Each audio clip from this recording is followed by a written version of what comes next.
संस्थापकाय च धर्मस्य सर्वधर्मस्वरूपिणे अवतारवरिष्ठाय रामकृष्णाय ते नमः।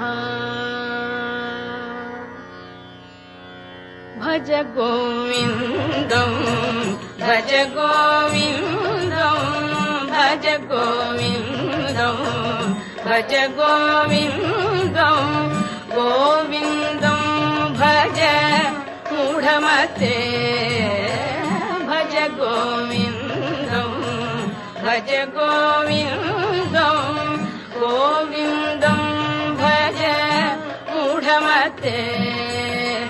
सम्प्राप्ते सन्निहिते काले सम्प्राप्ते सन्निहिते काले नहि नहि रक्षति दुःख करणे नहि नहि रक्ष